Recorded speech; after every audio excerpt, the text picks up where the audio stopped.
Hello everyone, first things first I want to mention is that the reason this video is coming out a little later than everyone else's is that obviously I like to make my little animations, and I also like to focus on my editing for these videos because I prefer quality over quantity. And also I just want to make my videos better over time, so that's probably the other reason why it takes longer for my videos to come out recently. However, with that out of the way, we're gonna start with the video. We're gonna just go over the new update that JJS had, and the way we're gonna do this is we're just gonna go over the small changes and gradually go up to the bigger changes. So first things first, we're gonna look at the character changes like Ryu, and then we're gonna go up to Kururoshi. So with that, let's start with Ryu. The thing with Ryu is that his R special now has this really cool property where it's no longer the sweet.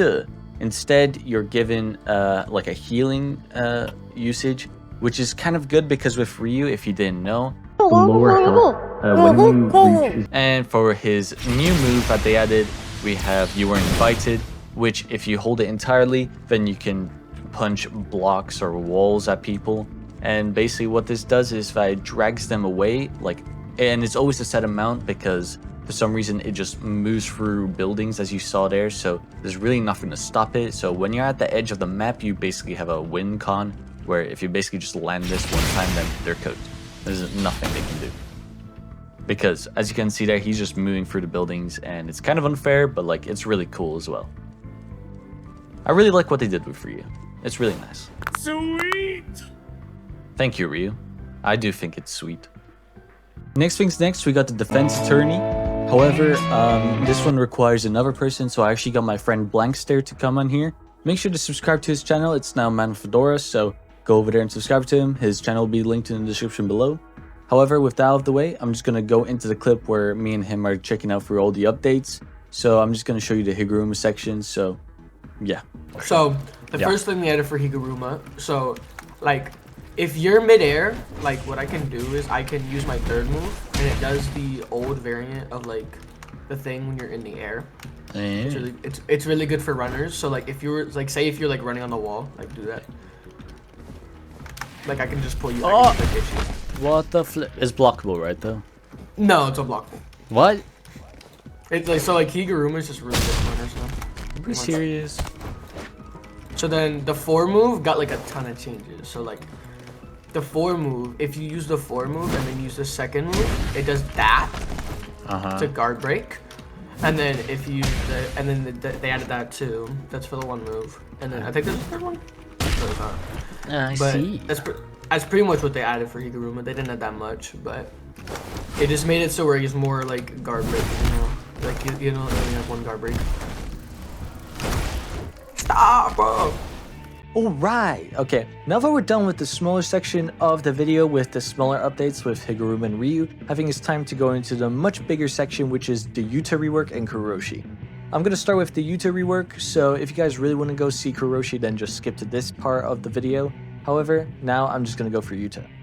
So, first things first, we're going to go for the base moveset. So, the first move we have is Severing Path. Now, this is named exactly the same as it was previously. However, this time, it has a much shorter barrage, and it actually knocks back at the very end of the move.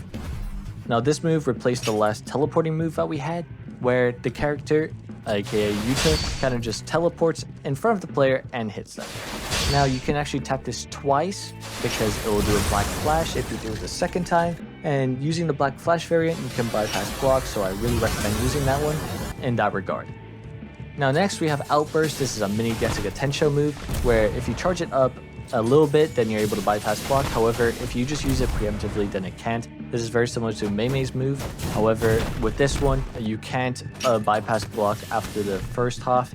No matter what, even if you have it fully charged, it only bypasses block after the second hit, not the first one. Next things next, we have Second Wind. Now, Second Wind is probably my favorite move in this entire moveset, Basically, Yuta kind of just leaps towards you, grabs your head, and smashes you into the ground. Now, this is a really cool move, in my opinion, because I think it's just funny. However, a blatant weakness that this move has is that it's really blockable, and easily blockable at that, because it's a range move and it's really easy to block. Anyways, that's pretty much it for all of the base moveset. Now let's take a look at the Awakening. Okay, now that I'm onto the Awakening, I'm only going to mention some of the moves because only some of the moves were actually changed or added, and the other moves were kind of just already there, such as Elbow Rush and Authentic Mutual Love. The domain has really had no change whatsoever, so we're just going to skip past that completely. Now the first notable change that we have is Energy Ripple. This is a Getsuga Tensho move, which basically just copies the Yuta base moveset. It's a really boring move, it's kind of just there because they didn't know what to add for Yuta. I mean, personally, I would have added the Super Bum attack, which would have been really cool to see, because they already took Rika throwaway, so I wouldn't mind if they just got like Rika to throw Yuta and him doing like the Superman pose. I feel like that would have been way better than whatever Energy Ripple is. Do they really need a sword move? Like, it's really just boring. It's kind of just a cheap copy of Hamon.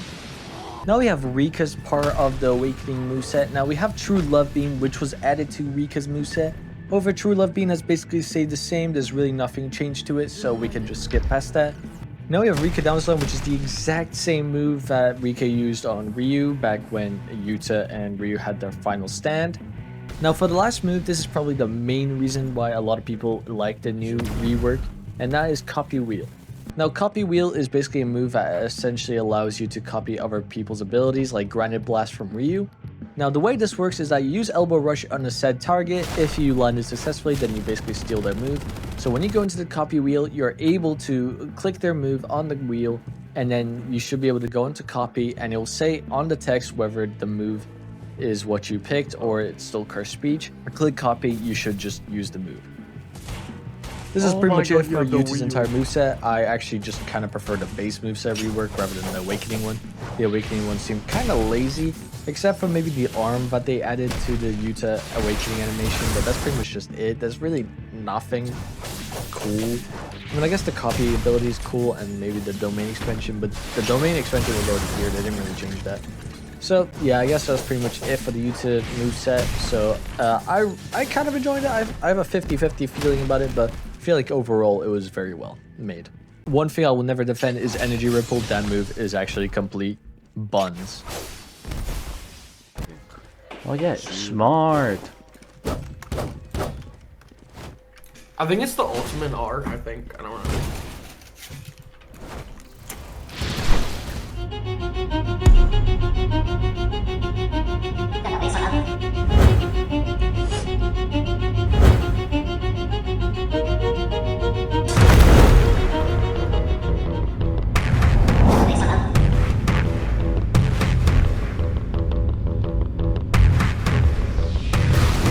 Oh, yeah. What the hell? I'm inside. Yeah, then you instantly. Oh, I'm doing the pose. Oh! Yeah, then he's right there. Alright, now that we're on to Kuroshi, we're just going to go through what he can do and why we use him and why you're using him wrong. So let's get to it. Now for his first move, we have Festering Strikes. This is a barrage of attacks that knock you at the end. Next we have Detach, which basically just detaches your arm, goes onto the player or your enemy, whoever you're going against, and then when you click it again, you can bring them back. Now it's important to note that this can be blocked as well as Festering Strikes previously. They can both be blocked, so you can't actually reattach. This move can also act as a combo extender if landed successfully, so once you hit them and reattach it, they will come to you, kind of like Scorpion in Mortal Kombat, and then you can combo with whatever move you want to use next. So for his next move, we have Chokehold. Now Chokehold is a really cool move in my opinion because it actually utilizes the character's design.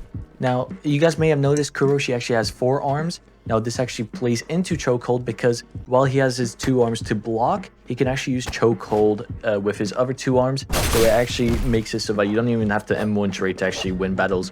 Now next things next, we have Roach Swarm. Roach Swarm is probably the most versatile attack you have because it has 3 variants. Now the first variant we have is the regular one where you just use it. Now it always goes forward, so there's really no aiming it, so you can have to aim it towards them. This bypasses block, and it basically goes like this little curve pattern, like path, I guess. Anyways, that's the basic one. The second one you have is when you jump and use it, this basically acts as a mobility move where you basically ride the roaches. This still bypasses block, all the variants bypass block, and genuinely this is probably my favorite variant. Now for our last variant, we have the double roach swarm. If you use your R special with your roach swarm, it will cause a second one to come out. Now this increases the AoE, but I feel like this also doubles the damage, I think. At least that's what I'm predicting. I really don't know. I haven't really seen the effects of it yet. Now, a couple things to mention before we get into the awakening. Detach actually has a jump variant I forgot to mention. However, it's not really a variant. It's basically similar to how Gojo had his Hollow Purple. He can basically just aim it better with it. Now, another thing I will mention is the passive that Kuroshi has. Basically, if he hits an enemy with his blade, it will cause this meter to build up. And if this meter builds up the entire way, it's going to cause roaches to come out of him. This does extra damage to the opponent, of course. It's important to know that no matter what, as long as the blade hits the enemy, it will build up the meter. So you can actually use moves for this, like Festering Strikes and Detach, and you can also hit their block and it will still build up the meter as long as the blade is the thing hitting them. We also have the actual R special, which is gonna just summon 2 buds that you can send out by clicking the special again on an opponent, and basically the 2 buds will fly behind them and they will only proc if the opponent hits them. Now if the opponent hits them, then he'll become blind for a temporary amount of time, which will give you a good chance to take advantage and get behind them or do anything you really want in that matter. Anyways, now that we've gone through the base moveset, let's go check out the awakening. Now the awakening has 2 different variants. Now the default one, the one that most people will be familiar with, is the cloning, the Pathogenesis. Basically what you can do with this is if you use your awakening, you actually clone yourself, and the clone will basically do any action that you do and will stick by you pretty much most of the time. It doesn't have like good AI or whatever.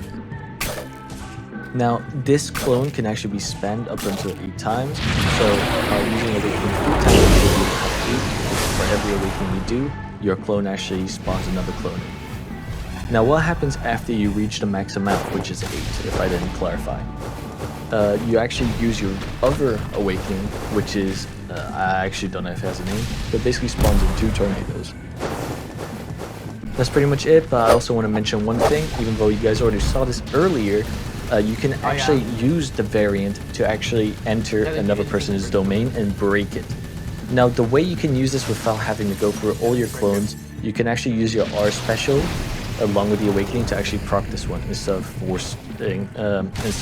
going for 8 clones prior. Anyways guys, I hope you guys enjoyed this video. Don't forget to like and subscribe and leave a comment telling me what other things I should do for videos. Now, most specifically, the JJS Fundamentals will be coming out after this video, so if there's any specific fundamentals lessons or like video ideas that you guys want me to do, comment down below those ideas. If it's the most liked, then I'll do it for sure, and if it's just a really good idea that I think would be a good idea or a good video to make, I'll do it anyways. Now, the one idea that I will not be doing is the breathing video. Now, every video, I don't know why, every flipping video that I've been making has been asking me how to breathe in JJS and why you're breathing wrong. I will do that once we reach 2K subscribers. I'm not doing it now because pretty much the demand is so high, I'm just not going to do it until I get 2K subscribers, because at that point, I feel like we've made it and I can actually make videos like that where people would want it. But either way, I hope you all enjoyed my video on Kururoshi.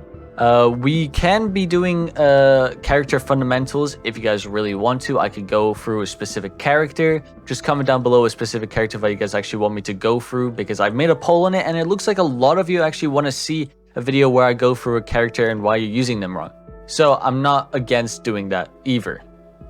Anyways, after all that, there's this comment that I really wanted to show for this one. This one was just really funny, blind leading the blind. This is just so true for my channel, because I'm not necessarily any better than most of you. In fact, most of my audience is probably better than me in this game.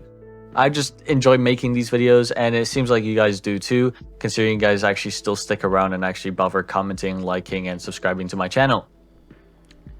Now, If you guys actually make funny comments, I will be putting them in my next videos. So just a better reason to comment for you guys. I really want to keep in touch with my community. So I'm actually trying as best as possible to actually include my community in my videos. So this is one of the ways I'll be doing that. Anyways, with all that said and done, don't forget to like, subscribe. This has been Ladderhead. See ya!